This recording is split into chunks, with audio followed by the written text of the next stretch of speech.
Hi, I'm here to talk to you about the importance of praise, admiration, and thank you, and having it be specific and genuine.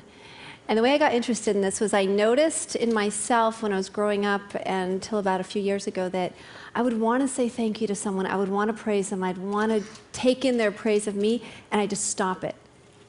And I asked myself, why? I felt shy, I felt embarrassed. And then my question became, am I the only one who does this? So I decided to investigate. I'm fortunate enough to work in the rehab facility, so I get to see people who are facing life and death with addiction.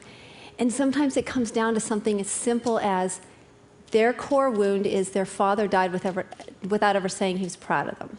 But then they hear from all the family and friends that the father told everybody else that he was proud of him, but he never told the son. It's because he didn't know that his son needed to hear it.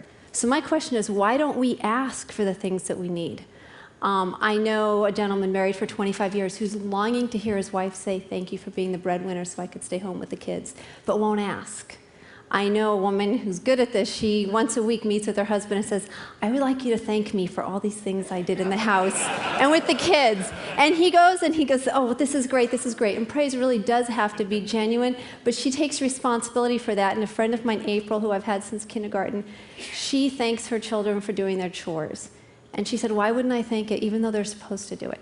So the question is, why was I blocking it? Why were other people blocking it? Why can I say I'll take my steak medium rare, I need size 6 shoes, but I won't say, would you praise me this way? And it's because I'm giving you critical data about me. I'm telling you where I'm insecure. I'm telling you where I need your help. And I'm treating you, my inner circle, like you're the enemy. Because what can you do with that data? You could neglect me, you could abuse it, or you could actually meet my need. And I took my bike into the bike store. I love this. Same bike, and they do something called truing the wheels. The guy said, you know, when you true the wheels, it's going to make the bike so much better. I get the same bike back, and they've taken all the little warps out of those same wheels I've had for 2.5 years, and my bike is like new. So I'm going to challenge all of you. I want you to true your wheels. Be honest about the praise that you need to hear. What do you need to hear? Go home to your wife. Go ask her, what does she need? Go home to your husband, what does he need?